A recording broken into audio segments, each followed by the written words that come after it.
Good evening, नमस्कार, जय हिंद। स्वागत है आप सभी का। उम्मीद है दोस्तों आप सब लोग बढ़िया होंगे। मैं हूं संजय विश्वकर्मा और आज की इस क्लास में हम बात करने वाले हैं मेज के बारे में जानेंगे। इसके बारे में जानेंगे, मेज क्रॉप के बारे में जानेंगे। ठीक है जी। ओके, सब कुछ नेक्स्ट लेवल ही जाएगा। सर स्मार्ट लग रहे हो। यस, क्योंकि मैंने आज स्लाइड में स्मार्ट एग्रीकल्चर पढ़ाया है यूट्यूब पर इंग्लिश कल्चर में, इसलिए मैं स्मार्ट लग रहा हूँ। ठीक है, चलो स्टार्ट करते हैं। तो वॉइस नहीं आ रही है, सच में वॉइस नहीं आ रही है क्या मेरी? क्लियर है ना? एक बार कंफर्मेशन दे दो। क्लियर? ओके। सो कुछ क्वेश्चन आप लोगों के लिए जो कल हमने डिस्कस किया था वो तो जानेंगे, लेकिन उससे पहले आप ना मुझे कुछ क्वेश्चन बता दो मेरी तरफ से, जो मैं पूछना चाह रहा हूँ, क्योंकि बिना क्वेश्चन पूछे मेरा मन नहीं भरता है। एक क्वेश्चन आप बता दो, ब्लैक रस्ट का कॉजल ऑर्गेनिज्म। ब्लैक रस्ट का कॉजल ऑर्गेनिज्म बता दो, एक क्वेश्चन। ठीक है, दूसरा क्वेश्चन फिर पूछूंगा, पहले फटाफट बता दो। Yes, puccinia graminis. भाई साहब पक्सिनिया ग्रेमिनिस तो सब में है, उसके आगे पूछ रहा हूं। पक्सिनिया ग्रेमिनिस ट्रिटिसाई कैसे याद किया? ब्लैक टी से याद किया था तो ट्रिटिसाई याद हो गया। ठीक है, तो क्या है causal organism? Puccinia ग्रेमिनिस tritici. Okay, चलो अब दूसरे की बात करें। दूसरे की बात करें, स्ट्रिप रस्ट किसको कहते हैं? स्ट्रिप रस्ट किसको कहते हैं ये बता दो आप। स्ट्रिप रस्ट और ब्लैक रस्ट का दूसरा नाम बता दो। ठीक है, स्ट्रिप रस्ट येलो रस्ट को कहते हैं, इसका कॉजल ऑर्गेनिज्म क्या होगा? पक्सिनिया ग्रेमिनिस स्ट्रिफॉर्मिस। समझ गए बात को? ठीक है, अब ब्लैक रस्ट को क्या बोल रहे हैं? स्टेम रस्ट भी बोल रहे हैं, स्ट्रिप को येलो रस्ट भी कह रहे हैं। यहां से एग्जाम में क्वेश्चन आते हैं। ठीक है जी, अब एक और बची हमारी लीफ रस्ट। सो लीफ रस्ट को और क्या कहते हैं और इसका कॉजल ऑर्गेनिज्म क्या है? लीफ रस्ट को और क्या कहते हैं, इसका कॉजल ऑर्गेनिज्म क्या है? बिल्कुल ब्राउन रस्ट इसको कहते हैं। कॉजल ऑर्गेनिज्म इसका क्या होता है? ब्राउन मुंडा रिकॉग्नाइज रिकॉन्डिटा, याद है ना? Yes, brown recondita. तो पक्सिनिया ग्रेमिनिस रिकॉन्डिटा इसका जो है नाम हमने पढ़ा था, इतना जो है याद होगा आपको। समझ गए? चलो चलो क्लियर। हाँ जी, इतनी तो क्लियर हो गई बात। ठीक है, अब एक चीज और बताना कि ड्यूरम बीट को, कौन से बीट को ड्यूरम बीट कहते हैं, उसका नेचर क्या होता है? फोर्थ नंबर क्वेश्चन, कौन से बीट को ड्यूरम बीट कहते हैं और ये कौन से नेचर का होता है? वेरी गुड, मार्कोनी बीट को, एक्चुअली मैक्रोनी बीट को, वेरी गुड, मैक्रोनी बीट को हम क्या कहते हैं? ड्यूरम बीट कहते हैं। ठीक है, डाइकोकम किसको कहते हैं? डाइकोकम का दूसरा नाम कौन सा है? डाइकोकम। ठीक है, बताओ जल्दी। डाइकोकम, डाइकोकम का दूसरा नाम बताओ। सब लोगों ने सही आंसर लिख दिया। 5 क्वेश्चन आपके क्रॉप से पूछ लिए मैंने। ठीक है, इतनी बात आपको समझ में आ गई होगी। अब आगे बढ़ते हैं हम।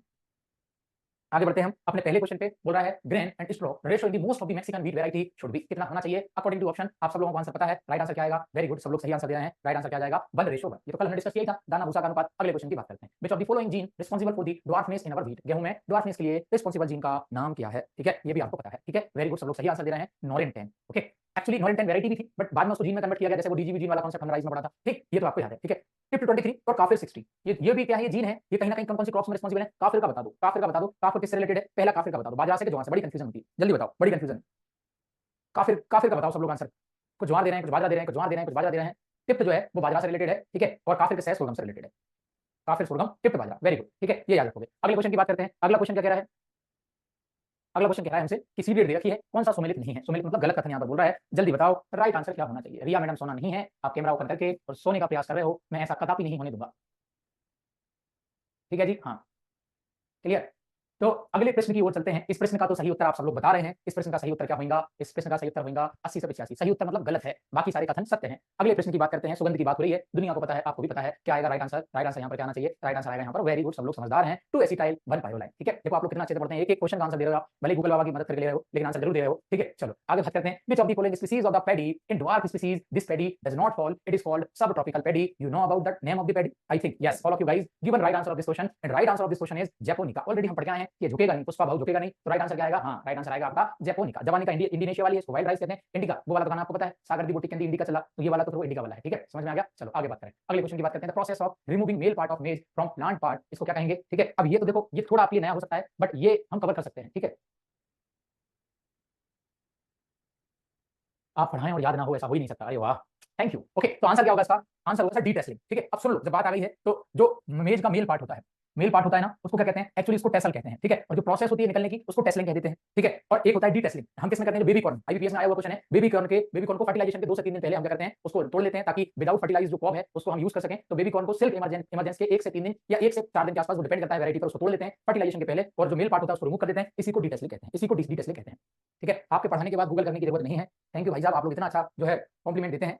ठीक है, ओके, आपके पढ़ाने के बाद सब कंफ्यूजन दूर हो गया। अरे वाह, ठीक है, रैपिंग अपने आप में अलग कॉन्सेप्ट है, वो देखेंगे। डिटेलिंग आपको समझ में आ गया होगा। अच्छा, इसका जो फीमेल पार्ट होता है उसको क्या बोलते हैं? फीमेल पार्ट को सिल्क कहते हैं। आगे पढ़ेंगे, आज पूरा चीज फाड़ कर देंगे मक्के का। फोकस रहना, आखिरी तक जुड़े रहना, एक भी कॉन्सेप्ट आपका नहीं छूटेगा। बिल्कुल ऐसे उड़ा के आओगे एग्जाम में मेज को। ठीक है, धुआं धुआं लगाओगे, बस आखिरी तक जुड़े रहना और डिस्टर्ब मत करना कमेंट बाजी में, फिर क्या है, फ्लो बिगड़ जाता है। अगला question, raising a crop with regrowth coming out of the roots और stalks after the harvesting of the crop, सब लोगों को पता है सर। राइट आंसर क्या आएगा? राइट आंसर आएगा यहाँ पर गन्ने की पेड़ी, जिसको रेटूनी कहते हैं। ठीक है, very good guys, very good, आप सब लोग सही आंसर दे रहे हैं। ठीक है, एक भाई साहब कह रहे हैं कि हमारे पास जो बटर है ना वो तो अमूल से भी ज्यादा है, बताओ कितना मक्खन लगाओगे भाई, क्लास में ध्यान दो। ठीक है, समझ गए। सो राइट आंसर क्या होगा? रेटो नहीं होगा, इसको स्टेबल क्रॉपिंग भी कहते हैं। स्टेबल क्रॉपिंग क्यों कह रहे हैं? क्योंकि वो जो रीग्रोथ करवा रहे हैं, जैसे गन्ना लगाया, थोड़ी ऊंचाई से काटा, 5 से 10 सेंटीमीटर हाइट से काटा, वो डिपेंड करता है हाइट पर, और उसमें फर्टिलाइजर दिया, इरिगेशन दिया, वो रीग्रोथ कर जाएगा। इरिगेशन और फर्टिलाइजर कौन सा देंगे? हम नाइट्रोजन ज्यादा देंगे, क्योंकि नाइट्रोजन रीग्रोथ के लिए रिस्पांसिबल होता है, सब लोग जानते हैं। तो वहां से वो प्लांट 1 साल के लिए दोबारा तैयार हो जाता है। गन्ने में ज्यादा पॉपुलर होता है, शुगर केन में, बट ये कुछ राइस की वैरायटी में भी पॉपुलर है। ठीक है, बाजरा और सोलगम की वैरायटी में भी पॉपुलर है, बट मोस्ट पोर्टेबल होता है शुगर केन के लिए। ठीक है, ठीक है, समझ गए? बनाना में रेटूनिंग नहीं करते हैं भाई साहब, ठीक है? बनाना में मटोकिंग करते हैं। वो जो हार्वेस्टिंग के बाद जो मतलब पार्ट होता है स्टेम का, उससे तो कुछ आना नहीं है, उसको उड़ा देते हैं, तो वो आपका ओके, ठीक है, समझ में आ गई। इतनी बात आपको समझ में आ गई होगी। अगले क्वेश्चन की बात करते हैं। Rice that has been partially boiled at the paddy stage from milling और hulling, this process is termed, ये तो सबको पता है, कल ही हमने पढ़ा है, ठीक है जी। इतनी बात आपको समझ में आ गई होगी। आंसर क्या होगा? पारबॉइलिंग होगा। So right answer of this question is parboiling, ये आपको याद रखना है, ठीक। Second last question, what is the optimum plant population of the maize? तो अकॉर्डिंग टू द ऑप्शन आपको जाना है, आईसीआर यूजी में आया हुआ क्वेश्चन है। सो राइट आंसर क्या आएगा? राइट आंसर आएगा आपका, क्या आएगा right answer? Very good, right answer सब लोग दे रहे हैं, वेरी गुड। 66,666 इतना हमको ध्यान से याद रखना है। सो राइट आंसर 66,666 रहेगा। आगे बात करते हैं इंटरनेशनल मेज एंड व्हीट इंप्रूवमेंट सेंटर, ठीक है। ठीक है, क्या आएगा? राइट आंसर आएगा, यहाँ पर देखो सब लोग आंसर दे रहे हैं, सिमेट। सिमेट मतलब सेंट्रल इंस्टीट्यूट ऑफ मेज, एंड मेज के अलावा क्या है? एक्चुअली ये फ्रेंच में लिखा हुआ है सिमेट, ठीक है। सिमेट का मतलब वो सिमेट की बात नहीं कर रहे हैं, सिमेट का मतलब ये SCIMMYT हो जाता है। तो इसको हिंदी में जब हम बोलते हैं, मतलब इंग्लिश में बात करेंगे, तो इंटरनेशनल मेज एंड व्हीट इंप्रूवमेंट सेंटर ये होता है, ठीक है, समझ गए? देख रहा है विनोद भाई साहब, बार-बार मैसेज लिख रहे हैं, देख रहा है विनोद सर जी कितने घुमा-घुमा के क्वेश्चन बता रहे हैं। इजी क्वेश्चन है, कहाँ घुमा के बता रहा हूँ विनोद, धन्यवाद विनोद, ठीक है। चलो, तुमको लेकिन प्रधानमंत्री आवास वाला घर नहीं मिल पाया, दुखद है हमारे लिए, ठीक। सो राइट आंसर क्या है इसका? ए आंसर राइट है। अगले क्वेश्चन की बात करते हैं। क्वेश्चन इज ओवर, ठीक है, ठीक। डेली क्विज तो लाते हैं, बस कल क्विज नहीं किया था। कल क्विज इसलिए नहीं किया था क्योंकि राइस और व्हीट कवर करना था, ठीक है, थोड़ा सा लेंथी था। व्हीट को भी कवर कर लिया है कुछ पार्ट में, राइस को भी कवर कर लिया, मेज को भी कवर कर लिया, एक गलत हुआ है, ओके, ठीक है जी, समझ गया, वेरी गुड। चलो मेज की बात करते हैं। अब फोकस होना, नो कमेंट बाजी, only focus on your mobile screen, laptop screen और छोटा फोन स्क्रीन, ठीक है। तो बात करते हैं यहाँ पर फोकस होना, मेज को समझते हैं, ठीक है, ठीक है जी, ओके। ओम इग्नोराय नमः, just focus on the prop. तो मेज की बात करेंगे तो मेज में जिया मेज है, जो तो कॉमन है सबके लिए, बट एंडोस्पर्म का क्लासिफिकेशन किया सार्टी इवेंट ने 1899 के आसपास। उन्होंने बोला कि जो मेज का साइज है, जो दाने का साइज है, उस साइज के हिसाब से क्या होता है, उस साइज के हिसाब से जो है हमने इसका क्लासिफिकेशन किया है। तो सब कुछ जानेंगे, कोई चक्कर वाली बात नहीं है। फैमिली तो गेमिनी हो गया, 2 एंड 20 हो गया, मेक्सिको एंड सेंट्रल अमेरिका इसका ओरिजिन प्लेस जाना जाता है। M4 मेज, M4 मेक्सिको, मेज मेक्सिको, मेज मेक्सिको। मेरे साथ रिपीट करना, क्योंकि मेज को जितना रिपीट करोगे उतना जल्दी याद होगा, ठीक है। तो मेज मेक्सिको। टोबैको का भी ओरिजिन प्लेस क्या माना जाता है? मेक्सिको ही माना जाता है, ठीक है। टोबैको की फैमिली का नाम बता दो, क्या नाम है उसका परिवार का? सोलेनेसी उसके परिवार का नाम है। चलो अब आगे बात करते हैं, ठीक है। मेज के दाने में जो पीलापन होता है वो किसके कारण होता है? वो क्रिप्टोजेंथिन के कारण होता है। इंपॉर्टेंट है, याद रखना। Yellow colour of the grain of the मेज इज ड्यू टू क्रिप्टोजेंथिन। ये पिगमेंट है, पिगमेंट के कारण अलग अलग कलर होते हैं, ये आपको याद रखना ही रखना है, ठीक है जी। मेज क्या है? सेंसिटिव होता है वाटर लॉक कंडीशन के लिए, और किसके लिए? ड्रॉट कंडीशन के लिए भी ये सेंसिटिव होता है, मतलब ना तो बहुत ज्यादा पानी की कमी को ये सहन कर पाता और ना ज्यादा फ्लडेड कंडीशन को सहन कर पाता। तो दोनों कंडीशन के लिए क्या होता है? सेंसिटिव होता है, याद रखोगे, ठीक है। मेज को मिरेकल क्रॉप कहते हैं, क्यों? क्योंकि जितनी भी सीरियल क्रॉप है, जितनी भी अनाज वाली क्रॉप है ना, सबसे ज्यादा इल्ड पोटेंशियल मेज के पास होता है। That's why we called miracle crop. इसको जादुई धान कह सकते हैं, सॉरी जादुई फसल कह सकते हैं, नॉट जादुई धान। तो इसको जादुई फसल कह सकते हैं क्योंकि पूरी सीरियल में सबसे ज्यादा प्रोडक्शन देने की कैपेसिटी इसके अंदर होती है। क्या बात समझ में आ गई? कौन कौन से की पॉइंट पढ़े? पहले तो ड्रॉट रेजिस्टेंस की बात करी, वाटर लॉक कंडीशन की बात करी, कैरिकाजेंथिन की बात करी, क्रिप्टोजेंथिन नॉट कैरिकाजेंथिन। वो कैरिकाजेंथिन तो पपाया में हम पहुंच गए हॉर्टिकल्चर में, ठीक है। वो जो पपाया के ऊपर जो बीज होता है, बीज के ऊपर एक जिलेटिनियस लेयर होती है, उस लेयर को क्या बोलते हैं बताओ? आपको पता होगा है ना, हॉर्टिकल्चर तो नहीं, वो आ गया दिमाग में इसलिए। सार्कोटेस्टा, देखो सब लोग सही आंसर दे रहे हैं, सार्कोटेस्टा। पूछा ना किसकी राइट है? शुगर कैन की पपाया की, पपाया की, ठीक। चलो छोड़ो, अब पपाया से इधर आ जाओ, इस पे मेज पे आ जाओ, अपने आप में इंपॉर्टेंट है। जो सर्टी इवेंट है ना, सर्टी इवेंट है 1899 में एंडोस्पर्म के बेसिस पे, जो गुण है उसके बेसिस पे जो है क्या किया, इसका 7 अलग अलग क्लासिफिकेशन किया। तो पहला क्लासिफिकेशन फ्लिंट कॉर्न, दूसरा डेंट कॉर्न, तीसरा पॉपकॉर्न, चौथा स्वीट कॉर्न, फिर सॉफ्ट कॉर्न, बेक्सी कॉर्न और पॉड कॉर्न। पहले तो नाम याद करो, ठीक है। पहला flint corn, dent corn, popcorn, sweet corn, waxy corn, ठीक है, पॉड कॉर्न, और कौन सा बचा? एक और बचा स्वीट कॉर्न, स्वीट हो गया, एक और बचा हमारा सॉफ्ट कॉर्न, ठीक है। अब इनके नाम में बड़ी कंफ्यूजन होती है, मुझे आप 5-7 मिनट देना शांति से, बस 5 या 7 मिनट, सारा याद हो जाएगा, बिल्कुल नहीं भूलोगे। और इसमें बड़ी कंफ्यूजन होती है, और सर यहाँ से एग्जाम में क्वेश्चन आता है, अभी रिसेंट पंजाब वीडियो का एग्जाम हुआ है, वहां यहाँ से कम से कम 2 से 3 क्वेश्चन आए हैं, ठीक है। तो समझना बात को। Flint corn, flint corn, flint corn जो सबसे ज्यादा इंडिया में ग्रो किया जाता है, ठीक है। तो इंडिया में जो कल्टीवेटेड मेज का टाइप है उसका नाम क्या है? फ्लिंट कॉर्न उसका नाम है। इसको क्या बोलते हैं? जिया मेज इंडुलाटा बोलते हैं। क्या बोलते हैं? जिया मेज इंडुलाटा। तो समझना बात, इसको फ्लिंट कॉर्न की बात कर रहे हैं, वो आपका इंडुलाटा हो गया। दूसरा डेंट कॉर्न की बात करेंगे, तो डेंट कॉर्न को यूएसए में सबसे ज्यादा ग्रो करते हैं, ये क्या होता है? जिया मेज इंडेंटाटा होता है, ठीक। तीसरी बात करेंगे पॉपकॉर्न, ये लोग तो ये तो आपने खाई होगा, अभी सीजन भी पॉपकॉर्न का चल रहा है, अलग अलग मूवियां जो है मार्केट में चल रही हैं, तो पॉपकॉर्न की बिक्री भी ज्यादा हो रही है, तो पॉपकॉर्न को जिया मेज एवर्टा कहते हैं, ठीक है, समझ गए आप। फिर उसके बाद स्वीट कॉर्न, स्वीट कॉर्न को हम जिया मेज सेकेराटा भी कह देते हैं, और ये जो है कहीं ना कहीं आपका क्या होगा? ये कैंडी वगैरह बनाने के काम में आता है, समझना है करके, ठीक है। अब कौन से बचे? अब हमारा बचा बेक्सिकॉर्न, ठीक है, और पॉडकॉर्न बचा। तो बेक्सिकॉर्न को क्या बोलेंगे? बेक्सिकॉर्न को सेराटिना बोलेंगे, पॉडकॉर्न को जूनिकाटा, और लास्ट बचा सॉफ्ट कॉर्न। सॉफ्ट जो है कहीं ना कहीं आटा बनाने के काम में आता है, इसको फ्लोर कॉर्न भी कहते हैं। फ्लोर का मतलब होता है आटा, तो जिया मेज एमाइलिसिया कहलाता है, ठीक है। एक एक करके पढ़ते हैं, एक एक करके पढ़ें, ठीक है। 7 ग्रुप याद हो गए। सबसे पहले फ्लिंट कॉर्न, ठीक है, मैं हट जाता हूं थोड़ा ताकि आप प्रॉपर पढ़ लें। सबसे पहले फ्लिंट कॉर्न, सो जिया मेज इंडुलाटा कल्टीवेटेड इन इंडिया। अब जब इंडिया की बात कर रहे हैं तो इंडू इंडू इंडिया, तो इंडू आप सब लोग जानते हो, लड़कियों के नाम इंदू भी होते हैं, ठीक है। तो इंदू से इंडिया याद कर लोगे, ठीक है। सो फ्लिंट कॉर्न, इंडुलाटा, इंदू याद हो गया, चलो ठीक है। बोले सर कहां बात, लड़कों को जल्दी नाम याद हो जाते हैं। दूसरे की बात करें, डेंट कॉर्न की बात करें। सो डेंट कॉर्न की बात करेंगे, ठीक है। जब डेंट कॉर्न की बात करेंगे तो डेंट समझना, डेंट का मतलब दांत की बात कर रहा है। अब आपके मोहल्ले में, आपके जिले में, आपके घर के आसपास या हमारे इंडिया में अमेरिका से कोई जो है व्यक्ति आया, फॉरेनर कोई आया, तो वो रह रहा था तब तक तो बढ़िया था, लेकिन अब वो यहाँ से जा रहा है तो हम उसको दांत दिखाएंगे, डेंट दिखाएंगे ना, दांत दिखा के टाटा बोलेंगे ना। तो डेंट का मतलब तो दांत हो गया, और टाटा का मतलब टाटा, खत्म गया, बाय बाय, समझ गए। तो यहाँ पर डेंट कौन का क्या हो गया? डेंट का टाटा, तो इंडेंट टाटा कहाँ पर ग्रो कर रहे हैं? अमेरिका में ग्रो कर रहे हैं। दो अपने आप में इंपॉर्टेंट है, एग्जाम में पूछा जाता है, ठीक है। तो फ्लिंट कौन इंडू की बात कर रहा है, वो इंडू की बात कर रहा है, इंडू मतलब इंडिया की बात कर रहा है, ठीक है। दूसरा डेंट मतलब दांत की बात कर रहा है, तो दांत दिखा के टाटा करने, भले हमको बुरा लग रहा हो, अच्छा लग रहा हो, हम फर्जी दांत दिखा देते हैं, ऐसे करके कर देते हैं ना, हाँ। तो बस दांत दिखा के टाटा, वो क्या हो गया? इंडेंट टाटा। अगले की बात करें, पॉपकॉर्न की बात करें, फोकस करना, कमेंट बाजी बिल्कुल मत करना, किसकी बात कर रहा हूँ? पॉपकॉर्न की बात कर रहा हूँ। जब कोई भी इवेंट है, इवेंट मतलब समझ लो, इवेंट मतलब या तो आप मूवी देखने गए वो भी एक इवेंट है, ठीक है, या आप जो है टाइम पास कर रहे हो, मैच देख रहे हो, वो भी अपने आप में इवेंट है। तो कुछ भी इवेंट पे आप क्या करते हो? पॉपकॉर्न को तो खाते हो ना टाइम पास के लिए, तो इवेंट से इवर्टा याद कर लोगे। इवेंट से क्या हो गया? इवर्टा याद हो गया। इवेंट से इवर्टा, इंदू, फ्लिंट कॉर्न और टाटा वाला कौन सा? यस, वो जो चाचा थे वो जो यूएसए से आए थे, उनको टाटा कर दिया, ठीक। समझ गए? इतना याद हो गया। अब स्वीट कॉर्न की बात करेंगे। तो स्वीट क्या होता है भैया? कुछ मीठा हो जाए तो घर पे, तो अब हमारे घर पे कैडबरी की फैक्ट्री तो है नहीं है, हमारे घर पे लेकिन शक्कर जरूर मिल जाती है, शक्कर मीठा चीनी जिसको कहते हैं। तो स्वीट से सेकंड आटा हो गया, स्वीट से क्या हो गया? सेकंड आटा हो गया। क्या बात समझ में आ गई? ठीक है, बात इतनी समझ में आ गई होगी। ठीक है जी, अब आगे बात कर लेते हैं बाकी जो हमारे बचे हैं तीन और। सॉफ्ट कॉर्न की बात कर रहे हैं। सॉफ्ट कॉर्न को अमाइलेसिया याद कर लो, सॉफ्ट को अमाइलेसिया याद कर लो। ठीक है, ये तो याद हो ही जाएगा। अब बैक्स कॉर्न की बात करेंगे। बैक्स कॉर्न की बात करेंगे तो ये सेराटीना है। और लास्ट है पॉड कॉर्न। पॉड जैसे आप लोगों ने देखा होगा ना, जैसे कोई भी फली है, नीचे से स्टार्ट करते हैं, कोई भी फली है, वो जो फली है उसको आप दबाओगे तो आवाज आती है, कोई भी ट्यून आती है ना, तो पॉड कॉर्न जैसा मतलब कोई भी फली है, फली की बात करें, या हम तो बचपन में क्या करते थे, हमारे घर पे जैसे कुछ नया आइटम आता था तो पन्नी में पैक होकर आता था पॉलिथीन में, उसमें छोटे छोटे दाने आ गए यार, यस, उनको दबाते थे तो पुट पुट मतलब ट्यून वाला टाइप की आवाज आती थी ना, तो वो जो पॉड है उसको दबा रहे हो तो ट्यून आ रही है, ट्यून मतलब आवाज आ रही है, तो पॉड कॉर्न को ट्यूनी काटा या जूनी काटा कह देंगे, कभी नहीं भूलोगे। तो पॉड कॉर्न क्या होगा? जी अमेज, जूनी काटा या टूनी काटा। ठीक है, समझ में आ गया कि हस्क टाइप है, हस्क का मतलब छिलका, और वो जो पॉलिथीन में टीवी लेके आए थे वो भी तो पैक ही थी, वो भी तो छिलका ही उतारा था उसका। ठीक है, चलो अगला है बैक्स कॉर्न। जब आपने बहुत ज्यादा पढ़ाई कर ली, पढ़ाई तो करते नहीं हो, बहुत ज्यादा आपने रील्स देख ली, ठीक है, या कुछ और आपने काम कर लिया, सर दर्द करने लगा, सर दर्द करने लगा ना, तो सर दर्द करने लगा तो क्या करोगे? झंडू बाम लगाओगे। ठीक है, कुछ लोग भी झंडू बाम होते हैं, बट हम झंडू बाम की बात कर रहे हैं। तो झंडू बाम लगाओगे तो झंडू बाम कहाँ लगाओगे? सर पे लगाओगे, तो सर पे क्या लगा रहे हैं? बैक्स लगा रहे हैं, क्योंकि झंडू बाम अपने आप में एक टाइप ऑफ बैक्स होता है। तो ठीक है, बैक्स कॉर्न मतलब किसकी बात कर रहे हैं? सेराटीना की बात कर रहे हैं। तो ये भी याद हो गया, सातों के साथ याद हो गए। ठीक है, कभी नहीं भूलोगे, चुन के क्वेश्चन सही करके आओगे।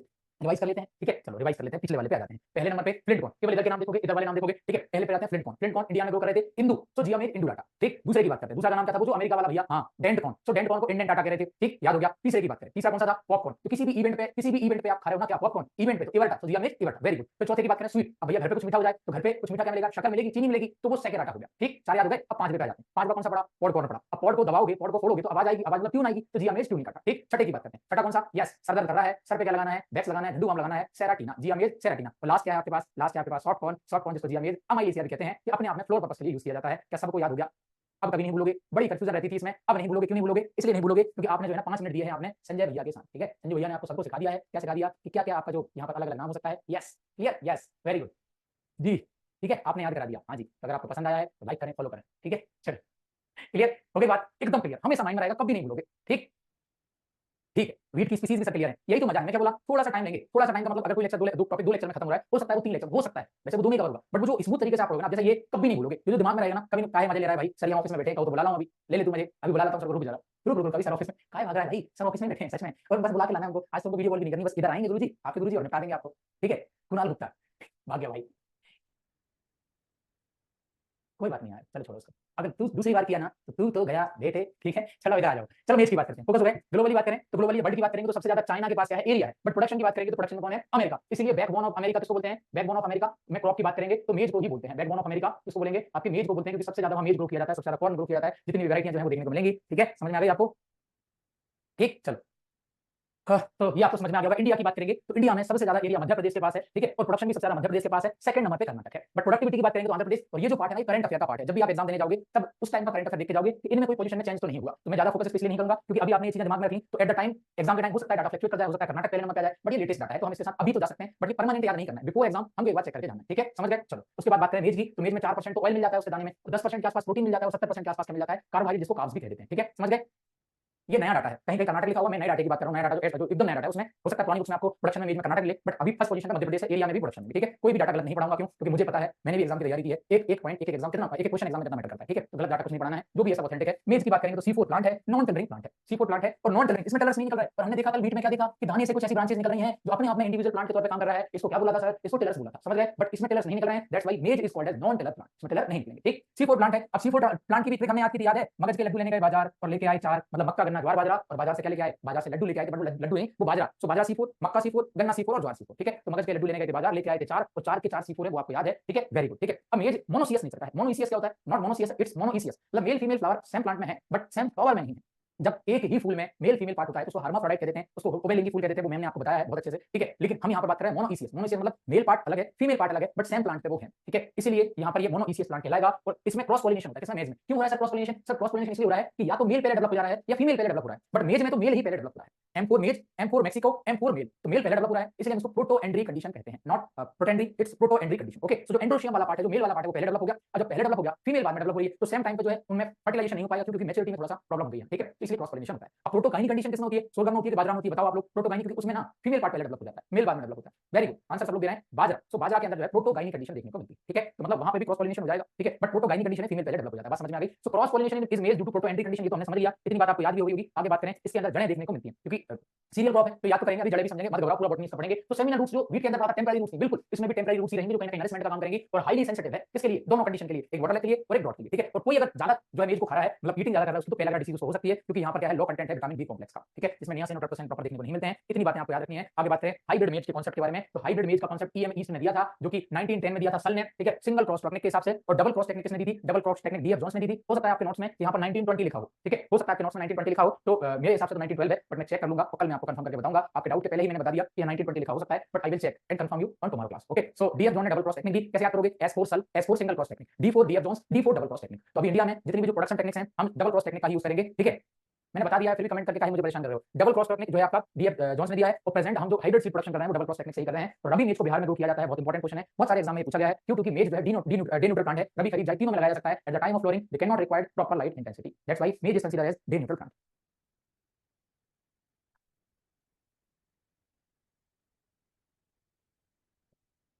क्लियर? इतनी बातें समझ में आ गई होंगी। अब आगे बढ़ते हैं। एक क्वेश्चन बड़ा पूछा जाता है, व्हाइट बर्ड ऑफ मेज। मक्के के अंदर जो व्हाइट बर्ड होता है वो किसके कारण होता है? वो जिंक की डिफिशियंसी के कारण होता है, ये पूछा जाता है। जिंक की डिफिशियंसी के कारण होता है, ये पूछा जाता है। बट आपसे पूछे व्हाइट आई ऑफ राइस, तो जिंक के कारण नहीं होगा, कल पढ़ा है, बताओ। आयरन के कारण होता है, Fe के कारण होता है, कल पढ़ के आए थे, ठीक है। अच्छा, मेज जो है ना वो इंडिकेटर प्लांट भी होता है। बोले सर इंडिकेटर प्लांट, यस, कोई भी ऐसा प्लांट या तो वो न्यूट्रिएंट की डिफिशियंसी को जो है शो कर दे रहा है, या कोई दूसरी जैसे वाटर स्ट्रेस को इंडिकेट करता है, कौन? मेज। तो इंडिकेटर प्लांट होता है, ठीक है, मेज के लिए, मोशन के लिए, ओके। अब बात करें बॉटनिकल डिस्क्रिप्शन की, अगर हम बात करेंगे तो आप सब लोग जानते हैं बॉटनिकल डिस्क्रिप्शन की बात करेंगे तो उसके अंदर 5+ रूट सिस्टम देखने को मिलता है, ज्यादा प्रॉपर तो नहीं होता, बट इसके अंदर जो रूट्स हमको देखने को मिलेंगे, सेमिनल रूट्स हो गई, क्राउन रूट्स जिसको कोरोनल रूट्स भी कहते हैं, एंड नेक्स्ट भी है ब्रेस और एरियल रूट्स। ब्रेस मतलब जो आपको नजर आ रही है, इनको ब्रेस रूट कहते हैं, या इनको प्रॉप रूट भी कहते हैं। क्या कहते हैं? PROP, प्रॉप रूट भी कहते हैं। कहीं ना कहीं प्लांट को सपोर्ट करती है, ठीक है। प्लांट को सपोर्ट करेंगे क्यों? क्योंकि टिलर्स तो नहीं है, अगर टिलर्स होती तो प्रॉपर यहाँ पर हेल्प हो पाती, बट यहाँ पर टिलर्स नहीं है, ठीक है। तो ये जो आपको नजर आ रहा है इसको क्या बोलेंगे? इसको ब्रेस रूट कह देंगे, ठीक है। ये जो आपको नजर आ रहा है अब ग्राउंड, ये ब्रेस रूट हो गया। और जो आपका ये वाला रूट है, ठीक है, इसको क्या बोलेंगे? इसको हम बोलेंगे, इसको कोरोनल रूट इसको कह देते हैं। इसके आइट साइड से जो ब्रांचेस निकलती हैं उन ब्रांचेस को क्या बोलेंगे? ये जो इसके साइड से जो ब्रांच निकली है इसको सेमिनल रूट कह देंगे। और यहाँ से जो ट्रांजिशन जोन से जो मेन रूट निकल रही है उनको क्या बोलेंगे? देखो यहाँ लिखा है प्राइमरी रूट, लेटरल रूट्स और सेमिनल रूट। समझ में आई बात आपको? ये क्या है? आपका ब्रेस रूट है, इन्हीं को क्या बोलते हैं? इन्हीं को प्रॉप रूट कह देंगे। और कोरोनल रूट्स या कोलोनल रूट्स इसको कहते हैं जो ट्रांजिशन जोन से निकल रहा है, जिसको वीट में हमने क्या बोला था? CRI जिसको हमने बोला था, ठीक है। और उसके नीचे वाली जो कुछ ब्रांचेस निकल रही हैं ना तो प्रॉपर मोटी है वो, तो उनको क्या बोल रहे हैं? उनको हम बोल दिए सेमिनल रूट्स, उनको बोल दिए। एक्चुअली वो टेम्पररी रूट्स थी, समझ में आई बात? जो टेम्पररी रूट्स थी, जो सीड के पास से निकली थी, वीट का कांसेप्ट याद आ रहा है मुझे? कहीं ना कहीं नरिशमेंट का काम कर रही थी, जो टेम्पररी नेचर की थी, यस, वही क्या है आपकी? वही आपकी सेमिनल रूट्स हैं। बाद में जो परमानेंट रूट्स बनी वो क्या है? आपके ट्रांजिशन जोन से निकली हैं, उन्हीं को क्या बोल रहे हैं? कोलोनल रूट्स कहते हैं, या फिर उनको क्राउन रूट कहते हैं। क्राउन रूट मतलब जो एकदम ट्रांजिशन जोन से निकलेंगे। बात समझ में आ गई होगी आपको, ठीक है। CRI से पहले का रूट, नॉट CRI, हाँ सेमिनल को CRI से पहले का रूट करेंगे, बट जो CRI है नॉट वीट, वो आपके राइस में भी देखने को मिलता है, जितने भी सीरियल्स हमें देखने को मिलेगा, बट प्रॉपर ना बहुत अच्छे तरीके से हम उसको वीट के प्लांट में देख लेते हैं, इसलिए वीट का अकेला पढ़ते हैं। बट CRI अकेले वीट में नहीं निकलता, वो सीरियल्स की जो है क्या है उसका कैरेक्टरिस्टिक्स है, बट प्रॉपर जो रिकॉग्नाइज है रूट को हम वीट के अंदर देखते हैं। समझ गए? इतनी बात समझ में आ गई? अब समझना, ये प्लांट है, यहाँ पूरा अब यहाँ चीरफाड़ करते हैं, तो ये आपका क्या होगा? ब्रेस रूट हो गया, आपको पता है। अब बात करें ब्रेस रूट की, बात समझ में आ गई। अब यहाँ पर आपका लीफ शीट होता है, ये तो आप जानते हो, लीफ शीट वाला पार्ट, ये लीफ का ब्लेड होता है, ये सब हमको नहीं पढ़ना है। ये जो भुट्टा आपको नजर आ रहा है, ठीक है, ये जो भुट्टा है ना फीमेल पार्ट से डेवलप होता है। और ये जो बाल आपको नजर आ रहा है ना, ऐसे आ रहा है जैसे बाल आपको नजर आ रहा है, ये जो बाल है इसको क्या बोल देते हैं? इसको सिल्क बोल देते हैं, या इसको सिल्किंग हम बोल देते हैं। सिल्क एक्चुअली फीमेल पार्ट है, but emergence of the female part उसको क्या बोलते हैं? उसको सिल्किंग कह देते हैं। और जो ऊपर झाड़ू नुमा जो आपको दिख रहा है ना, डंडे जैसा रूम आपको नजर आ रहा है, ये क्या है? आपका टेसल पार्ट है, ठीक है। ये सबसे ऊपर ऐसा लगा हुआ है बिल्कुल छतरी जैसा, ये क्या है? आपका ये मेल पार्ट है जिसको टेसल कह देते हैं। ये पहले डेवलप होता है, ठीक है, और जो फीमेल है वो बाद में डेवलप होता है, ठीक है। तो आपको सिल्क समझ में आ गया होगा, सिल्क किसको बोला? और ये आपका ग्लूम है, एक्चुअली ग्लूम पूरा प्रोसेस होता है, और ये पूरा एंथर कहलाता है। समझ गए? इतना जो है एग्जाम में पूछा जाएगा, जो हम कवर करने वाले हैं। 1 मिनट लो, तो भाई साहब कह रहे हैं जूम कर दो, तो भाई साहब ये आपका ब्रेस रूट है, ठीक, आप अच्छे से देख लो। और ये वाला जो पार्ट है आपको नजर आ रहा है, इसको क्या बोल रहे हैं? ये आपका क्या है? इसको कॉब भी कह देते हैं। जो भुट्टा आपको नजर आ रहा है उसको कॉब कह देंगे। और जो बाल दिख रहे हैं, जो हेयर लाइक स्ट्रक्चर दिख रहा है, this is our silk and also known as, क्या बोलेंगे इसको? उसको बोलेंगे हम कॉब बोल देंगे। और इसको ईयर भी कह देते हैं। एक्चुअली ईयर प्रॉपर नहीं होगा, बट उसको कह सकते हैं, बाली हम उसको कह रहे हैं। और जो आपको दिख रहा है झाड़ू, ये क्या है? ये फीमेल है, वो ईयर ना बोल के उसको कॉब कह देंगे, ठीक है। ठीक है, शक्तिमान देख लिया? क्लियर? हाँ जी, इतनी बात समझ में आ गई होगी। चलो आगे बात करते हैं। बॉटनिकल डिस्क्रिप्शन की बात कर रहे थे, तो मोनोसियस नेचर हमने पढ़ लिया था कि मेल फीमेल दोनों पार्ट सेम प्लांट में है, इसलिए उसको मोनोसियस कह रहे हैं, बट अलग अलग क्लास में है। और जो मेल पार्ट होता है वो झुमके में ऊपर गुच्छा टाइप आपको देखने को मिलेगा at the top of the end of the stem. Already हम देख चुके हैं, मुझे झाड़ू में ऐसा आपको नजर आ रहा था। फीमेल फ्लावर तो सिल्क कहते हैं, जो कहां मिलेगा? Inside the young Cobbs. Cobbs मतलब किसकी बात कर रहा है? वो भुट्टा की बात कर रहा है, इतना तो आपको याद रखना है, ठीक है। और ये क्या है? सिल्की फिलामेंट देखने को मिलता है, जिसको क्या बोलते हैं? जिसको हम सिल्क कह देते हैं। इतनी बात तो हमने पढ़ ली थी, ये केवल लिखा हुआ पढ़ना था, जो आपने समझ लिया। अब यहाँ पर देखना, प्रॉपर देखना, ये जो आपका पार्ट है इसको क्या बोल रहे हैं? इसको टेसल बोल रहे हैं। जब इसको काट देंगे, इसको रिमूव कर देंगे, इसको क्या बोलेंगे? इसको डीटेसलिंग बोलेंगे, ठीक है जी। और ये जो तेरे नाम वाली स्टाइल नजर आ रही है, जो तेरे नाम स्टाइल है, ये क्या है? ये फीमेल पार्ट है, ठीक है। एक्चुअली वो तेरे नाम स्टाइल ही है, तो इसको क्या बोल सकते हैं? उसको फीमेल पार्ट बोलेंगे, ठीक, समझ में आ गया? जब कभी अब आपके माइंड में टेसल और सिल्क आए, ये तेरे नाम जरूर आना चाहिए, ठीक है, क्योंकि ये क्या है? ये सिल्किंग वाला पार्ट है, ठीक है। क्लियर हो गया? हाँ जी। फिर बात करें मेज क्या है? क्रॉस पॉलिनेशन होता है, पॉलिनेटेड क्रॉप है, आपको सबको पता है। मेज के कर्नेल में जो है जो सीड होता है उसको कैरियोप्सिस कहते हैं, आपको सबको पता है कि सीरियल्स का दाना या फ्रूट को क्या बोलते हैं? हम सब उसको कैरियोप्सिस ही कहते हैं, ठीक। क्लियर? इतनी बात अच्छे से समझ में आ गई होगी। तो तेरे नाम का पार्ट यहाँ खत्म हो गया। अब अगला कॉन्सेप्ट समझते हैं सॉइल और पीएच के हिसाब से, ठीक है। सॉइल और पीएच की बात करेंगे तो सभी सॉइल में लगाया जा सकता है, बट वेल ड्रेन्ड होना चाहिए, पीएच 5.5 से 7.5 के आसपास होना चाहिए, ये बात हो गई यहाँ पर। और थोड़ा सा ये कहीं ना कहीं लूज सॉइल रिक्वायर्ड करता है। अगर प्रॉपर लूज सॉइल नहीं होगी तो प्रॉपर एयरेशन नहीं होगा, उतना अच्छा डेवलपमेंट या प्रोडक्शन देखने को नहीं मिलेगा। ठीक है, इतनी बात समझ में आ गई। चलो अब अगले पॉइंट की बात करते हैं। ये तो समझ लिया, टेंपरेचर अपने आप में इंपॉर्टेंट है। Minimum temperature 8 to 10 degree Celsius यहाँ पर होता है, ऑप्टिमम 32 से 35 और मैक्सिमम 40 से 44, मैक्सिमम 40 से 44। अच्छा, ये जो मैक्सिमम टेंपरेचर वाला कांसेप्ट होता है ना, मैक्सिमम टेंपरेचर वाला कांसेप्ट मतलब ये होता है कि वो इतना टेंपरेचर सहन कर सकता है, उतना उसको चाहिए नहीं, वो सहन कर सकता है। और मिनिमम टेंपरेचर का कांसेप्ट कि मिनिमम उतना टेंपरेचर चाहिए, उससे कम नहीं चाहिए। जैसे कोई आपसे बोले कि भैया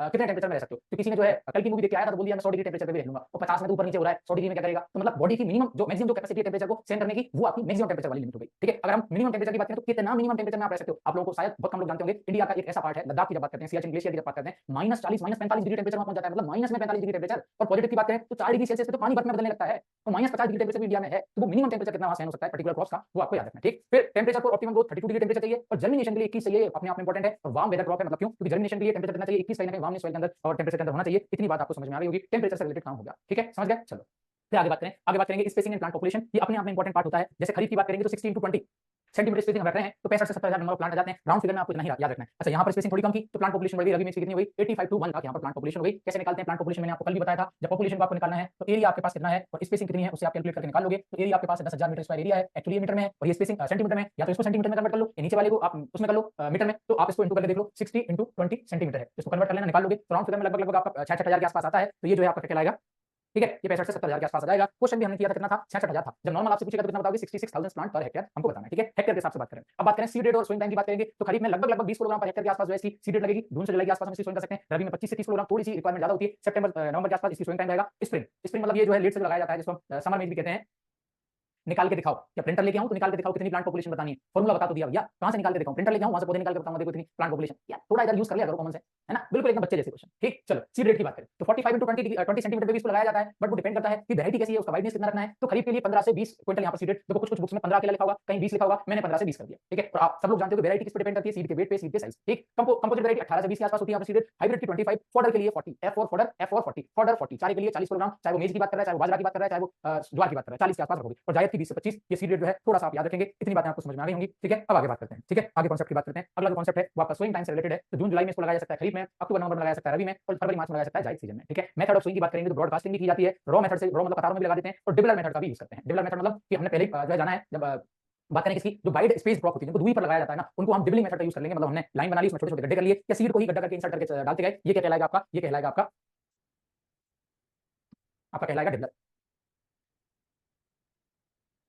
ब्रॉडकास्टिंग का मतलब होता है छिटकना, छिटकावा विधि। भाई साहब पूछ रहे हैं ब्रॉडकास्टिंग नहीं समझ में आया, फोटो दिखा दो। जैसे मान चलो ये मेरे पास कोई दाना इसमें भरा है, इसको लिया और ऐसे ऐसे छिटक रहे हैं, ये क्या है? ये ब्रॉडकास्टिंग है। फोटो नहीं, मैंने वीडियो बता दी आपको। ठीक है, ऐसे ऐसे छिटक रहे हैं, ये ब्रॉडकास्टिंग हो गया, इसको छिटकावा विधि कहते हैं।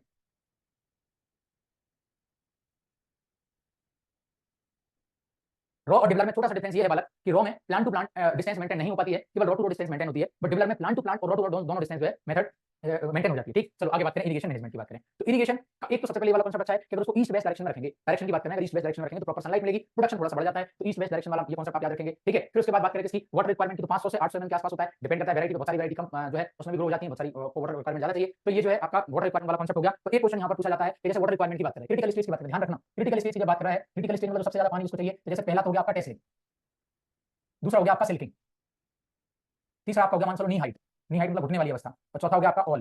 फोकस करना। तो बोल रहा है कि क्रिटिकल स्टेज इन मेज, टेस्लिंग, सिल्किंग, नी हाइट, ऑल। ठीक है, तो अब हमको क्या करना है, या तो ऑल दे दिया, चलो ऑल ले लिया, तब भी हमको क्रिटिकल स्टेज की बात कर रहा है तो हमको टेस्लिंग लेना पड़ेगा जब वो क्रिटिकल की बात कर रहा है। ठीक है, अब वो बोले कि क्रिटिकल स्टेज इन मेज, अब उसने क्या किया, यहाँ पर ऑल ना देके उसने दे दिया बोथ ए एंड बी, मतलब अब दोनों को चुनना है तो फिर आंसर क्या दे देंगे? दोनों हम दे देंगे। मतलब जब क्रिटिकल स्टेज की बात करेगा और दोनों में से किसी एक ऑप्शन को चुनना है तो फिर हम टेस्लिंग पे जाएंगे, और अगर उसने ऐसा ऑप्शन दे दिया कि हम सिल्किंग को और टेस्लिंग को दोनों को चुन सकते हैं तो फिर दोनों जो है क्रिटिकल स्टेज है, क्योंकि पहले कौन आया था? मेल पार्ट आया था, तो पानी की रिक्वायरमेंट भी किसको पहले लगेगी? मेल को लगेगी। क्या बात समझ में आ गई? ठीक है, तो मेज इज सेंसिटिव, मैंने ऑलरेडी आपको बता दिया है। Most critical stage is tasseling and after that silking. अगर दोनों है तो दोनों लगा देंगे, नहीं है तो फिर टेस्लिंग के साथ जाएंगे। आईसीआर यूजी में आया था क्वेश्चन, दोनों ऑप्शन एक साथ सेलेक्ट नहीं करना था, आंसर टेस्ल लिया ही जाएगा। अगर दोनों सेलेक्ट कर सकते हैं, दोनों को चूज कर सकते हैं, तो फिर हम सिल्किंग को भी कंसीडर कर लेते हैं। This stage can be sorted for 2 days। अगर 2 दिन भी पानी की कमी हो रही है ना टेस्लिंग पे या सिल्किंग पे, तो लगभग 20% तक क्या होता है? यील्ड में रिडक्शन देखने को मिलता है। ठीक है, इतनी बात आपको समझ में आ गई होगी। अब आगे बात करें एनपीके की रिक्वायरमेंट की बात करेंगे तो 120 60 जो है हाइब्रिड सीड के लिए रिक्वायरमेंट होती है, कंपोजिट के लिए 80 30 40 के आसपास होती है, एफआईएम तो समय 10 से 15 क्विंटल के आसपास ही डाला जाता है, आपको पता है। क्रिटिकल स्टेजेस फॉर नाइट्रोजन, जो न्यूट्रिएंट के लिए ज्यादा क्रिटिकल स्टेजेस है, तो पहला तो जर्मिनेशन स्टेज हो गया, ठीक है, वो तो चाहिए, दूसरा नी हाइट स्टेज, और फिर टेस्लिंग की हमने बात कर ली। ठीक है, तो नाइट्रोजन के लिए यहाँ पर न्यूट्रिएंट की रिक्वायरमेंट के लिए यहाँ पर इतनी बात आपको याद रखनी है। ठीक, चलो आगे बात करें। अब वैरायटी डेवलपमेंट की बात करेंगे तो पहली वैरायटी जो 1961 में डेवलप की गई थी वो आपकी गंगा 101 थी। कौन सी? गंगा 101 थी। अगर इस क्रॉस की बात करेंगे तो क्रॉस जो है गंगा 2 और हाई स्टार्च वाला ये है पूछा जाता है, मतलब क्रॉस वैरायटी वाला पूछा जाता है। तो गंगा 1 नॉट 101, गंगा 1 गंगा एक 1961 में इसको डेवलप किया गया है और इसको डबल क्रॉस टेक्निक से यूज किया था। और टॉप क्रॉस वैरायटी ये तो याद हो जाएंगी, 1966 में 6 कंपोजिट वैरायटी आई जिसका नाम है विक्रम, विजय, अंबर और किसान। और 71 में आपकी जो है लाइसेंट एंड ओपेक 2 जो कंपोजिट वैरायटी है जिनमें प्रोटीन परसेंट ज्यादा था, आपको पता है लगभग 8 से 10% इसमें प्रोटीन होता है, ठीक है, मतलब 10 से 10 के आसपास होता है और 70% के आसपास कार्बोहाइड्रेट होता है। और सिंथेटिक और कंपोजिट वैरायटी का यूज किया जाता है मेज के अंदर। अब ये सिंथेटिक और कंपोजिट वैरायटी क्या होती है, थोड़ा सा इसका कांसेप्ट हम जान लेते हैं। हाइब्रिड वैरायटी तो आप जानते हो, जिसको क्रॉस करके बनाया गया है वो आपका हाइब्रिड वैरायटी कहलाएगा। कंपोजिट वैरायटी क्या होता है, कंपोजिट पहले सुनो, कंपोजिट वैरायटी क्या होता है, जैसे प्लांट आपने लगा रखे हैं, अब प्लांट के फिनोटिपिकल कैरेक्टर्स आप देख रहे हो, उनकी हाइट वगैरह आपने देख लिया, उनका दाने का कलर देख लिया, भुट्टे का साइज देख लिया और उन ग्रेन्स को आपने कलेक्ट कर लिया, उनके फिनोटिपिकल कैरेक्टर मतलब जो ऊपरी आवरण है, ऊपर जो उनके लक्षण है उनको देख के हमने दानों को कलेक्ट कर लिया और उन दानों को आपस में मिक्स करके ग्रो करना है, ये कंपोजिट वैरायटी है, ठीक है। अब दूसरा होता है सिंथेटिक वैरायटी। सिंथेटिक वैरायटी एक होता है आपका संकुल मक्का और एक होता है आपका संकर मक्का। तो संकर मक्का तो हाइब्रिड हो गया, संकुल मतलब ये हो गया आपका कंपोजिट और सिंथेटिक। तो सिंथेटिक होता है, सिंथेटिक में कैसे होगा, जैसे बात करेंगे जो आपके पास प्लांट है, अब उस प्लांट के फिनोटिपिकल कैरेक्टर नहीं देख रहे हो, उसका रंग रूप नहीं देख रहे हो, अब उसके जो दाने हैं ना, आपने देखा कि हाइट कितनी जा रही है, उसके दाने का साइज क्या है, उन दानों को कलेक्ट किया, फिर उस दाने के 3 4 5 जनरेशन मतलब उसके जो पेरेंट्स होते हैं उनके साथ क्रॉस करवा के फिर देखते हैं उसकी जनरल कंबाइनिंग एबिलिटी कितनी आ रही है, मतलब उसका जीसीए क्या आ रहा है, उस जीसीए के हिसाब से जनरल कंबाइनिंग एबिलिटी के हिसाब से क्या करते हैं हम जो है उस वैरायटी को डेवलप करते हैं। तो वो जो जेनेटिक कैरेक्टर के बेसिस पे अलग-अलग जो उनके पेरेंट्स हैं उनके साथ क्रॉस करके उसको डेवलप करवाया गया, चेक किया गया है कि कैरेक्टर प्रॉपर आ रहे हैं हर जनरेशन में कि नहीं, वो सिंथेटिक कहलाएगा, ठीक है। तो सिंथेटिक ज्यादा अच्छा होता है बट थोड़ा सा टाइम टेकिंग होता है और किसान इसको डेवलप नहीं करता। किसान क्या करता है, कंपोजिट वैरायटी बना लेता है, दाने देखे रंग अच्छा है, भुट्टा अच्छा है, ठीक है, पैदावार में देखी जाएगी, उसको जो है निकाल लिया, वो क्या कहलाएगा आपका कंपोजिट वैरायटी कहलाएगा। अब कंपोजिट और सिंथेटिक का कांसेप्ट समझ में आ गया आपको, ठीक है। वैसे तो मेरा पार्ट नहीं था लेकिन ये पूछा जाता है, ठीक है, दोनों में हो सकती है। यस, सो कंपोजिट वैरायटी क्या होती है, कंपोजिट वैरायटी ये जो है developed by the mixing of the seed various phenotypically character, मैंने आपको बता दिया था ये आपकी कंपोजिट वैरायटी है, ठीक है। और उनको एक साथ क्या करेंगे, उनको मिक्स कर लेंगे और वो डिपेंड किस पे करेगा, हाँ दोनों में आ सकती है, कंपोजिट सिंथेटिक दोनों में आ सकता है। अगर बात करें कि उसका प्लांट का हाइट कितना है, सीड का शेप कितना है, ठीक है, उसका जो है आपका बाकी सारी चीजें कौन सी हैं, तो ये आपका हो गया कंपोजिट। सिंथेटिक की बात करें तो सिंथेटिक में आपका क्या होता है, गुड जनरल कंबाइनिंग एबिलिटी, मतलब जो अलग-अलग उसके और क्रॉस करवाएंगे इक्वल क्वांटिटी में उसके सिंथेटिक वैरायटी के साथ, तो मतलब उनके पेरेंट्स के साथ, तो ये आपका क्या कहलाएगा। सर अंबर को कंपोजिट लिखा है बुक में, देख लूंगा यार मैं, ठीक है, दोनों में भी आ सकता है, क्लियर। सिंथेटिक और कंपोजिट वाला कॉन्सेप्ट। अब बात करते हैं किसकी, बात करें हमारे क्वालिटी प्रोटीन बेस की बात करें, जैसे शक्ति है, शक्तिमान है, 1 2 H2PM है, पॉपकॉर्न वगैरह है, ठीक है। तो ये जो है अपने आप में इंपॉर्टेंट है, ये पूछा जाता है। जैसे पॉपकॉर्न की अंबर है और वीएल अंबर है, पॉपकॉर्न बेबी कॉर्न की प्रकाश पार्वती VL42 है। स्वीट कॉर्न की बात करेंगे तो कंपोजिट माधुरी, कंपोजिट प्रिया, फॉर्डर के लिए अफ्रीकन टॉल और जेएम1, ठीक है। तो इतना जो है वैरायटी आप अकॉर्डिंग टू रिक्वायरमेंट हम याद कर सकते हैं यहाँ पर। फिर आगे बात करें वीड मैनेजमेंट के बारे में, जब वीड मैनेजमेंट की बात करेंगे तो सोरगम हेलिपेंस ये सबसे ज्यादा नुकसान पहुंचाता है, तो साइनोडोन डेक्टाइलन ये भी नुकसान पहुंचाता है, इसको हम दूब घास कह देते हैं, इसको क्या बोल देते हैं, सोरगम हेलिपेंस को क्या बोल देते हैं, इसको हम बोल देते हैं जॉनसन ग्रास, इसको कह देते हैं, क्या बोल देते हैं, इसको हम जॉनसन ग्रास इसको कह देते हैं। ये जो है आपको याद रखना है। तो मेज के अंदर जो नुकसान, प्रिया जेआरएफ क्वेश्चन सर, ओके, प्रिया वाला क्वेश्चन आया होगा, ऐसे वैरायटी के क्वेश्चन तो जेआरएफ में भी पूछे ही जाते हैं। चलो अब बात करें नुकसान की, तो सबसे ज्यादा इसमें ना स्टेम बोरर बहुत नुकसान करता है, ठीक है। तो स्टेम बोरर जिसका नाम है चिलोपार्टिलस ये बहुत नुकसान पहुंचाता है। फिर पिंक स्टेम बोरर होता है और एक और इंसेक्ट बहुत नुकसान पहुंचाता है जिसका नाम है American American army warm, American army warm. ये आपके एडीओ में आया हुआ क्वेश्चन है और ये भुट्टे को बहुत खा जाता है, इसको फाल आर्मी बार भी बोलते हैं, क्या बोलते हैं, इसको फाल आर्मी बार भी बोलते हैं, इसका नाम क्या है, फॉल आर्मी बॉम्ब, ठीक है। ये बहुत नुकसान करता है, ठीक है, ये आपको याद रखना है, ठीक है। ये नुकसान पहुंचाता है। फिर बाकी इंसेक्ट तो आपको याद रखना है, पिंक स्टेम बोरर, मेज फ्रूट फ्लाई, ये तो पार्ट है। अब डिसीज की बात करें तो इंसेक्ट और डिसीज एक्चुअली मेरा पार्ट तो नहीं है, बट जब हम कल्टीवेशन करते हैं तो थोड़ा सा पढ़ लेते हैं। फिर आप जब डिसीज में पढ़ोगे तो इसके कैरेक्टर क्या है, इंसेक्ट के कौन सी स्टेज पे अटैक कर रहा है, कौन सी इसमें जो है इसकी मतलब केवल इसका एडल्ट नुकसान पहुंचा रहा है या फिर इसका जो यंग स्टेज नुकसान पहुंचा रहा है या इनिशियल स्टेज में नुकसान पहुंचा रहा है, ठीक है, वो तो सब लोग आप पढ़ते हैं। अब डिसीज की बात करें तो डिसीज क्या होता है, चारकोल रोड बहुत नुकसान पहुंचाता है, जो माइक्रोफेमिना फेसियोलिना से होता है ये बहुत नुकसान पहुंचाता है। फिर लीफ ब्लाइट, हेड स्मट ये लगता है, बट चारकोल रोड बहुत नुकसान पहुंचाता है। एक आपका जो स्टेम बोरर है वो और दूसरा जो आपका चारकोल रोड है, ये दोनों अपने आप में बहुत नुकसान पहुंचाता है। इतनी बात आपको समझ में आई होगी। इसके बाद अगला हमारे पास क्या है, हार्वेस्टिंग और रियल की जब बात करेंगे तो हार्वेस्टिंग तो अलग अलग एरिया के हिसाब से अलग अलग जो आपका रिक्वायरमेंट, जैसे हाइब्रिड की बात करें तो हाइब्रिड अगर इरिगेशन कंडीशन में तो 5 से 6 क्विंटल प्रोडक्शन देगा, हाइब्रिड रेनफेड कंडीशन में तो प्रोडक्शन थोड़ा सा कम हो जाएगा, ठीक है। कंपोजिट रेनफेड में प्रोडक्शन, कंपोजिट सिंथेटिक में प्रोडक्शन और फॉर्डर मतलब इसको डायरेक्ट चारे के लिए लगाया जा रहा है, मतलब ग्रीन प्लांट का ही हम यूज करने वाले हैं, तो वो आपका क्या कहलाएगा, वो फॉर्डर कहलाएगा। तो इंडिया की एवरेज प्रोडक्टिविटी कितनी है, 2.75 टन, मतलब 27 क्विंटल के आसपास। सबसे ज्यादा किसकी है, राइस की 36, व्हीट की 30, ठीक है, और मेज की कितनी है 27। ज्यादा सुरेश अगर स्पीड और कम करेंगे तो फिर सिलेबस कैसे करेंगे, स्पीड तो सही है यार।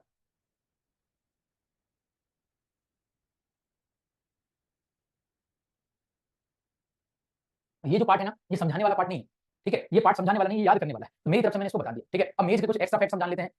यस, रटने वाला बोल दो या थोड़ा याद करने वाला है। अब कुछ फैक्ट की बात कर लें तो मेज के एक्स्ट्रा फैक्ट क्या हो गए, प्रोटोएंड्री हमने जान लिया, क्रिप्टोजेंथी जान लिया, बिहार वाला कॉन्सेप्ट जान लिया, और जो है आपका व्हाइट बॉटम में जिंक के कारण होता है ये जान लिया। संगम, गंगा सफेद, ये हाइब्रिड मेज की वैरायटी है। कंपोजिट और सिंथेटिक का ज्यादा कॉन्सेप्ट इसमें यूज करते हैं, मेज के अंदर जो है यूज करते हैं, ठीक है। इतना जो है आपको इतना समझ में आ गया होगा, ठीक। अब किसकी बात करें और कॉन्सेप्ट जाने, जैसे कंपोजिट वैरायटी क्या है तो माधुरी और प्रिया, ये काफी पॉपुलर वैरायटी है, तो पूछा जाता है, प्रिया वाला कॉन्सेप्ट एग्जाम में आता है जेआरएफ में। फूडर की वैरायटी जैसे गंगा 5 है, अफ्रीकन टोल है, बेबी कॉर्न की वैरायटी अपने आप में पूछी जाती है, ठीक है। VL42 और प्रकाश जो है अपने आप में एक बेबी कॉर्न की वैरायटी है, ये याद रखोगे आप। और ऑप्टिमम प्लांट पॉपुलेशन तो हमने कवर कर लिया। और कंपोजिट वैरायटी जो है वो हम रबी सोइंग के लिए धवल और पंचगंगा का यूज कर सकते हैं और त्रिशूलता का भी यूज कर सकते हैं। तो ये जो एक्स्ट्रा फैक्ट्स मैं आपको दे रहा हूं ना, एक्चुअली एक्स्ट्रा फैक्ट्स अलग अलग एग्जाम में आए हैं, तो मैंने इनको क्या किया, वन लाइनर में कन्वर्ट कर दिया, ठीक है। ये आपके लिए एक्स्ट्रा नहीं है, ये आपके लिए इंपॉर्टेंट है, बट अगर इतना कवर कर लोगे तो ठीक है। अब मेरी तरफ से बेबी कॉर्न वाला जो है कॉन्सेप्ट बचा हुआ है, तो बेबी कॉर्न वाला कॉन्सेप्ट मैंने इस पीपीटी में इसलिए नहीं किया, थोड़ा सा जो है प्रॉब्लम थी, मतलब लाइव को लेकर प्रॉपर लैपटॉप चार्ज नहीं था, तो इसको हम कल कवर करेंगे, ठीक है। तो इतनी बात आपको समझ में आ गई होगी, क्वेश्चन है हम उसको कवर कर लेंगे। अब हम किसको स्टार्ट कर लें आज की क्लास में, यस हम अब स्टार्ट करते हैं शुगर केन के बारे में, ठीक है। तो बेसिक पार्ट हमने कवर कर लिया, छोटा सा टॉपिक आपका बचा है मेज का, जिसको बेबी कॉर्न पढ़ना है, जो आपके आईबीपीएस के लिए इंपॉर्टेंट है, बाकी एग्जाम्स के लिए भी वो इंपॉर्टेंट है। तो क्वेश्चन से कर लेंगे, 2 3 स्लाइड का काम है, उसको मैं बता दूंगा, ठीक है।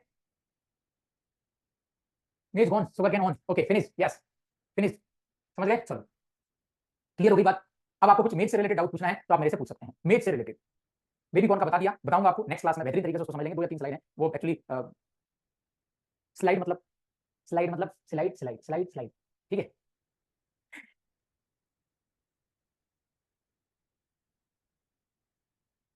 सर बुक में कम दे रखा है, मेन पॉइंट जो आप बताते हो वो नहीं है यार, सब कुछ बुक में मिल जाएगा तो फिर आप लोग यहाँ पढ़ने क्यों आओगे? समझ गए? तो ये जो फैक्ट्स हैं या जो एक्स्ट्रा पॉइंट्स आपको मिलते हैं इसको पीपीटी से नोट डाउन कर लो, क्या चक्कर है? और भाई साहब इसको लिखने की आदत दो इस हाथ को, ये अंगूठा ना ऐसे स्क्रॉल करके टेढ़ा हो गया है, सीधा नहीं रहा है ये अंगूठा, ठीक है? ये सच में सबका टेढ़ा हो गया, तो इसको थोड़ा वजन दो लिखने के लिए तो मजा आएगा। No doubt sir, continue sir. Knee height stage before tasseling, yes. पहले प्लांट बड़ा होगा फिर तो पैसा लाएंगे। सिंथेटिक कंपोजिट में काफी कंफ्यूजन था बट अब कवर हो गया, thank you sir, most welcome Suraj sir. Okay so कोई डाउट नहीं है सर, प्लीज पेडी राइज में डिफरेंट बता दो, रिकॉर्डिंग वीडियो में शायद वीडियो कट हो गया था। ओके कोई प्रॉब्लम नहीं। प्रोटीन बता दो, 10-11% के आसपास होता है, डिपेंड करता है वैरायटी पे, जैसे किसकी वैरायटी क्यूपीएम क्वालिटी प्रोटीन में उसमें ज्यादा होता है। ओके सर, राइस में एनपीके डोज 120 60 40 120 60 60, ओके बस एक part, yes yes please please. हाँ ओके, एक मिनट और दे दो उसके बाद हम इस पे आते हैं शुगर कैन पे। सिंथेटिक के एग्जांपल, ओके ठीक है।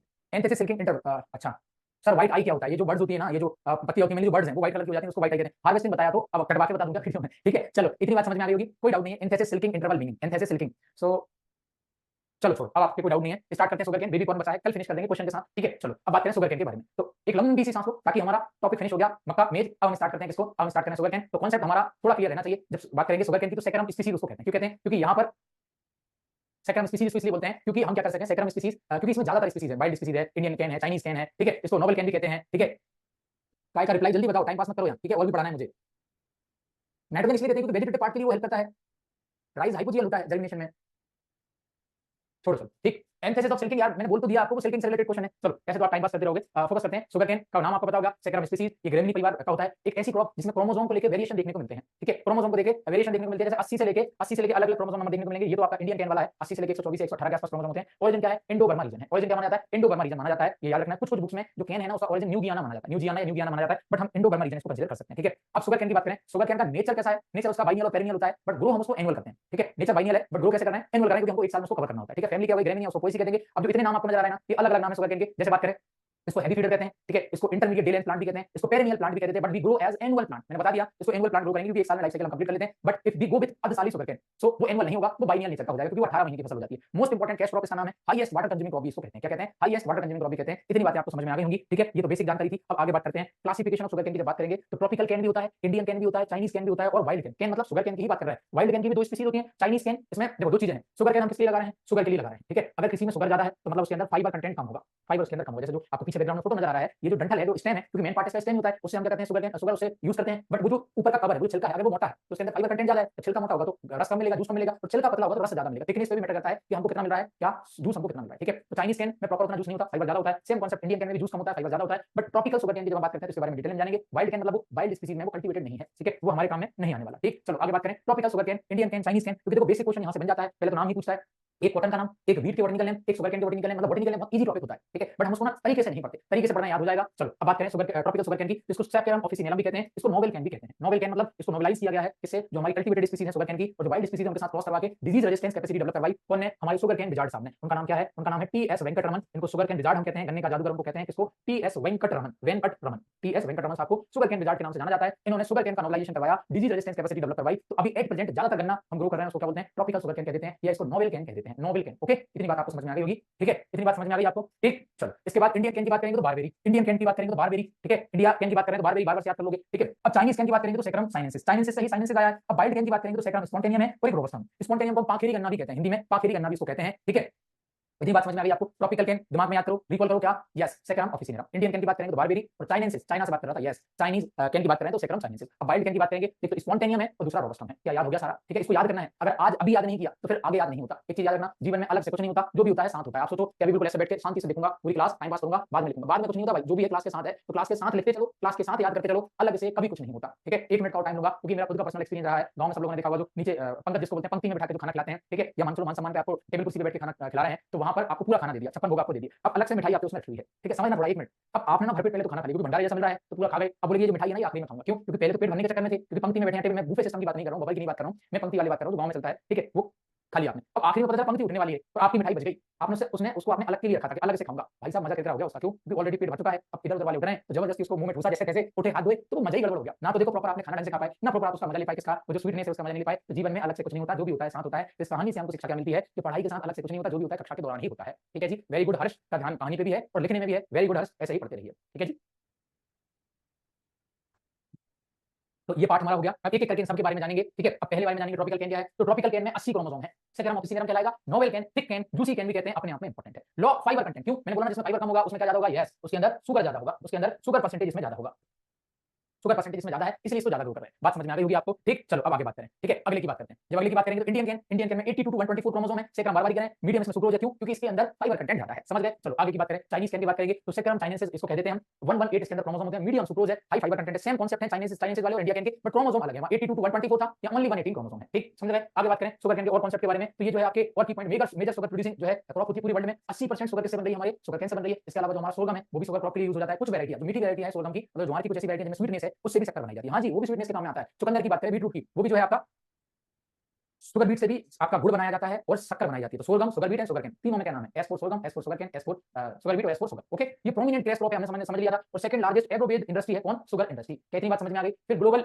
सिस्टम की बात करें तो यहाँ पर लार्जेस्ट ग्रोअर है इंडिया। पूरे इंडिया में ग्रोअर का मतलब एरिया की बात कर रहा है। किसकी बात कर रहा है? एरिया की। तो सबसे ज्यादा एरिया किसके पास है? इंडिया के पास, सॉरी, बट प्रोड्यूसर की बात करेंगे तो ब्राजील पहले नंबर पे है। ठीक है, प्रोडक्टिविटी में कौन है? पेरू। तो ये जो डाटा है फ्लक्चुएट करेगा, बट याद रखो अभी के लिए तो प्रोडक्शन में कौन? हम पहले नंबर पे नहीं है, ब्राजील पहले नंबर पे है, हम एरिया में पहले नंबर पे है। ठीक, अब बात करें इंडिया की। तो इंडिया में सबसे ज्यादा प्रोड्यूसर मतलब प्रोडक्शन की बात कर रहा है, और ग्रोअर मतलब एरिया की बात कर रहा है। तो सबसे ज्यादा एरिया और सबसे ज्यादा प्रोडक्शन दोनों किसके पास है? उत्तर प्रदेश के पास है। दूसरे नंबर पे महाराष्ट्र आ जाएगा, फिर तमिलनाडु की रैंकिंग में जाती है। तो शुगर कैन की प्रोडक्टिविटी की जब बात करेंगे, पर यूनिट प्रोडक्शन की जब बात करेंगे, तो तमिलनाडु पहले नंबर पे आ जाता है। क्या बात समझ में आ गई? तो मैंने पहले ही कह दिया है कि ये क्या है, ये करंट का पार्ट है, फोकस उतना नहीं करना है। क्यों? क्योंकि ये जो है थोड़ा सा फ्लक्चुएट हो सकता है, बट कुछ की पॉइंट आपके दिमाग में बनी रहे, इसलिए इसको हम यहाँ कवर कर रहे हैं। समझ गए? अब कुछ और चीजें जान लेते हैं। एक्चुअली जो शुगर है ना, वो संस्कृत के वर्ड से आया, उसका मतलब क्या है? सरकरा। सरकरा से शुगर आया है। तो कभी पूछे कि शुगर कैन कौन से जो शुगर है वो कौन से वर्ड से ड्राइव हुआ है, तो सरकरा से। शुगर कैन का प्राइस कौन डिसाइड करता है? एक्चुअली शुगर कैन एफआरपी होता है, फेयर एंड रिम्यूनरेटिव प्राइस, उसका हम यूज करते हैं, एमएसपी उसके लिए यूज नहीं करते हैं। ठीक है, तो इंडियन कैन कहीं ना कहीं कहां से ओरिजिनेट हुआ है? कहां से? कहां से मतलब वो वाइल्ड कैन की बात कर रहा है। किसकी बात कर रहा है? वो वाइल्ड कैन की बात कर रहा है। ठीक है, according to the recent study, Indian cane originate by the natural hybridization between saccharum barberi and saccharum spontaneum. बताया मैंने, जो स्पॉन्टेनियम है वो वाइल्ड कैन है, रोबस्टम कौन सा है? वाइल्ड कैन, उसका क्रॉस करवाया है। इतनी बात आपको समझ में आ गई होगी। ठीक है, अब शुगर कैन को ना कोल्ड टेंपरेचर चाहिए मैच्योरिटी के टाइम पे, और हायर शुगर कंटेंट वहां पर बन जाएगा। अगर मैच्योरिटी के टाइम पे टेंपरेचर जो है बढ़ जाएगा ना, तो शुगर कम हो जाएगा, उसके अंदर ग्लूकोज बढ़ जाएगा, मतलब सुक्रोज कम हो जाएगा, ग्लूकोज बढ़ जाएगा। ठीक है, इतनी बात आपको समझ में आ गई होगी। अब सुनो, शुगर के अंदर, शुगर कैन के अंदर ना दो पार्ट होते हैं, एक तो होता है ग्लूकोज और एक होता है सुक्रोज। ठीक है, तो दो कॉन्सेप्ट दोनों से याद हो जाएंगे। G for glucose, G for germination, G for glucose, G for germination, S for sucrose, S for sugar. अगर हमको चीनी बनानी है, हमको गुड़ बनाना है, तो गन्ने का हमको सुक्रोज वाला पार्ट हमारे काम में आने वाला है। अगर हम जर्मिनेशन की बात करेंगे शुगर कैन के अंदर, तो जर्मिनेशन के लिए क्या काम में आएगा? जर्मिनेशन के लिए ग्लूकोज जो है वो शुगर कैन के अंदर काम में आता है। ठीक है, और एक क्वेश्चन और बनता है, क्या क्वेश्चन बनता है? जो शुगर का ट्रांसपोर्टेशन करता है शुगर के अंदर या बाकी प्लांट के अंदर, शुगर का ट्रांसपोर्टेशन कौन करता है? सो पोटेशियम जो है शुगर का ट्रांसपोर्टेशन करता है from root to the upper part of the plant और all the part of the plant. Okay, इतनी बात आपको समझ में आ गई होगी। और शुगर रिकवरी कितनी देखने को मिलेगी हमको? शुगर की रिकवरी हमको हमारे नॉर्थ इंडियन पार्ट में ज्यादा देखने को मिलती है, मतलब गन्ने से शुगर हम ज्यादा निकाल लेते हैं नॉर्थ इंडियन पार्ट में। बट प्रोडक्शन की बात करेंगे,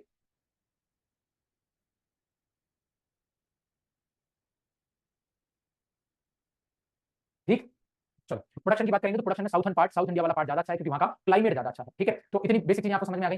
साउंड आ रहा है लेकिन आप जस्ट के तस क्या कहना चाह रहे हो भाई?